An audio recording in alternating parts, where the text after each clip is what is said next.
ప్రతి క్షణం సమాజం కోసం మీ మిత్ర న్యూస్.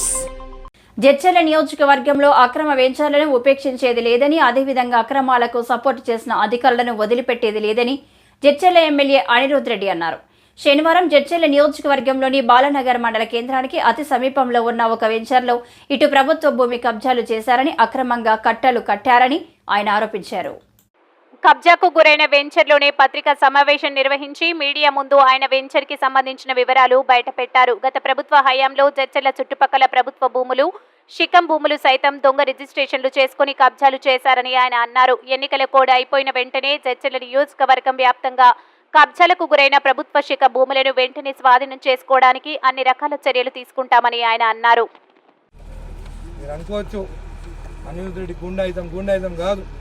ప్రభుత్వ భూమి అంటే ప్రజల భూమి, వాళ్ళది కాపాడుతున్నాం.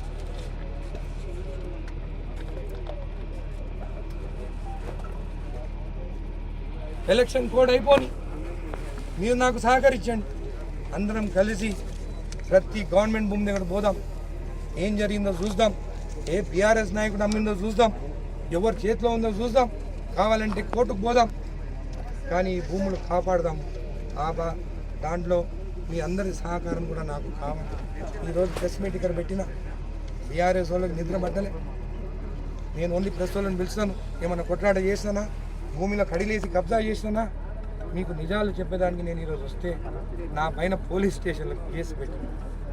సిగ్గుండాలి, సిగ్గుండాలి, సిగ్గుండాలి. నేను అందరిలాగా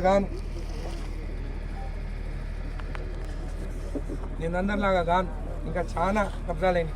కరువులో ఉన్నాం, నీళ్లు లేవు, ఇక కబ్జాలు చేసుకుంటూ పోతే చెరువులు, కాలువలు కూడా మొత్తం మూసేసుకుంటూ పోతే రేపు రాబోయే మన పిల్లలకి నీళ్ళన్నా దక్కుతాయని చెప్తున్నాం. మళ్ళీ ధర్నీలో చాలా భూములు బై నంబర్స్ పెట్టి, యాక్చువల్ భూమి 10 ఎకరాలు ఉంటే బై నంబర్స్ పెట్టి 20 ఎకరాలు కూడా రిజిస్ట్రేషన్ చేసిన సర్వే నెంబర్.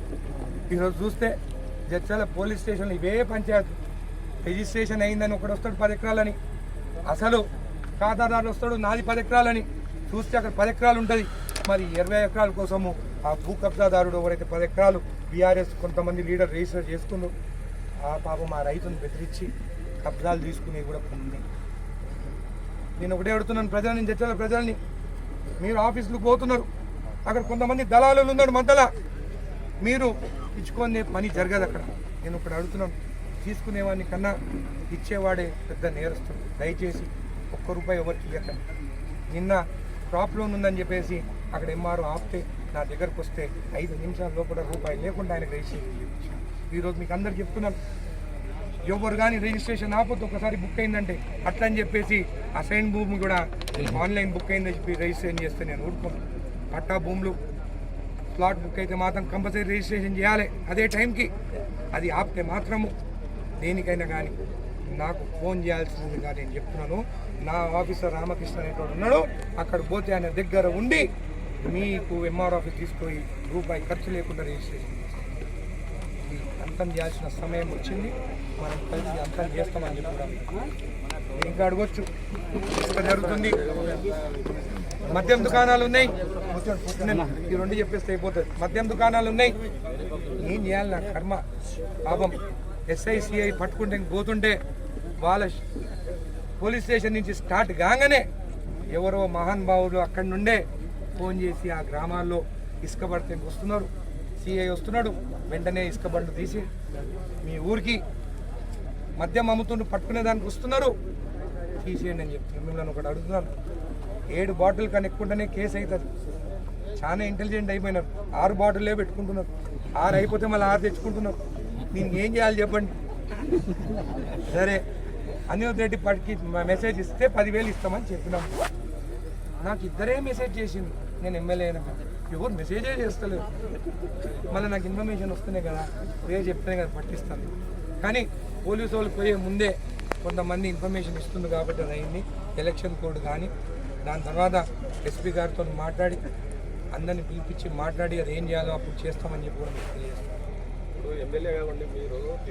ప్రచారం చేసేటప్పుడు బాలనగర్ ప్రజలు నా దగ్గర రావడం జరిగింది, రైతులు రావడం జరిగింది. ఇక్కడ మొత్తం 12 ఫీట్లు మొత్తం మట్టి నింపేసి ఈ చెరువు నుంచి ఏదైతే ఓవర్ఫ్లో అయ్యే నీళ్ళని మొత్తం అటు డైవర్ట్ చేసినారు. ఈ నీళ్లు ఇటు పోవాలి కిందికి, కానీ మొత్తం డైవర్ట్ చేసిన దీనివల్ల ఆ కింది పక్కన రైతుల భూములు అన్నీ మునిగిపోతున్నాయని చెప్పడం జరిగింది. ఆ రోజు యాక్షన్ తీసుకోమంటే అధికారులు యాక్షన్ తీసుకోలేదు. అప్పుడప్పుడే అన్ని పర్మిషన్స్ ఎలక్షన్స్ ముందు వాళ్ళకి ఇష్టారాజ్యంగా పర్మిషన్స్ ఇవ్వడం జరిగింది. ఒకటి ఇరిగేషన్ డిపార్ట్మెంట్ ఈ కాలువ అంతా బాగానే ఉన్నది అని చెప్పి రిపోర్ట్ ఇచ్చి పర్మిషన్ ఇవ్వండి అని చెప్పేసి ముడా కమిషన్కి వాళ్ళు ఇవ్వడం జరిగింది.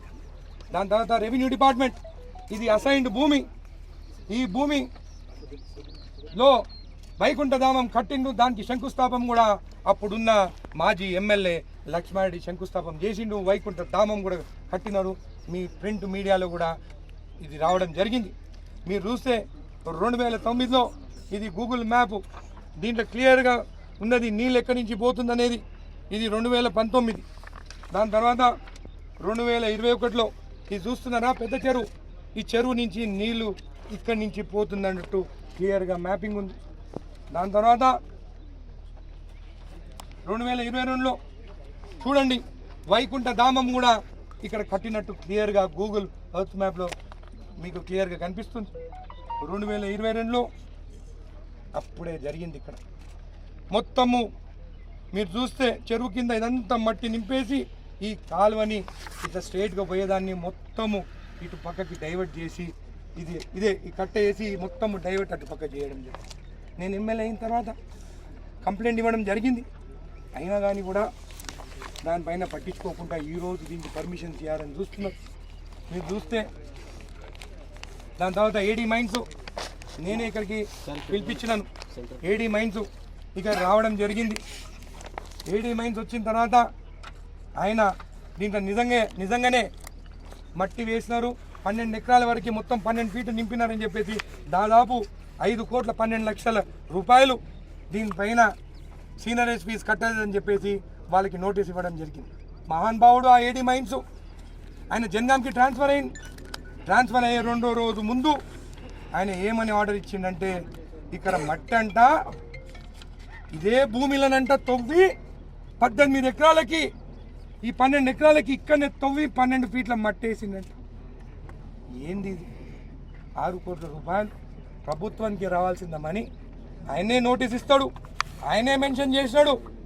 ఇన్స్పెక్షన్ నేనే వచ్చి చేసినాను అని ఇన్స్పెక్షన్ చేసి ఇన్స్పెక్షన్ది ఈ ఏడీ మైన్స్ క్యాన్సిలేషన్ ఎట్లా చేసింది తెలుసా? వరహరి డెవలపర్స్ వాళ్ళు నాకు నివేదిక ఇచ్చినారు. వాళ్ళు మట్టంట ఇదే భూములకే వేసిండంట అని చెప్పేసి దాదాపు ఇది 5,12,00,000 రూపాయల అమౌంట్ ఏదైతే వాళ్ళ పైన ఫైన్ వేసినారో అది క్యాన్సిల్ చేస్తూ జన్గామ్కి ఏడీ మైన్స్కి వెళ్ళడం జరిగింది. మీరు చెప్పండి, ఇక్కడ మీరే సాక్ష్యం, మీరు ఇక్కడికి పిలిపించిందే ఇది నిజాలు చూపించేదానికి. ఎంఆర్ఓలు కానీ నేను చెప్తున్నాను, ఈరోజు చూస్తే చర్చలలో ఇట్లా అవినీతి జరుగుతుంది. ఇవన్నీ రేపు బ్లేమ్ అయ్యేది ఎవరు? ప్రభుత్వం పైన ఒక్క మచ్చ వచ్చినా కానీ ఊరుకునేది లేదు. ఇదే కాకుండా ఈ భూమికి తవ్వు ఎక్కడుందండి మీరు చూపించండి నాకు. ఈ భూమికి తవ్వు ఎక్కడున్నదో చూపించండి. ఇదేమో కట్ట, అదేమో గిరిరాజ్ వెంచర్.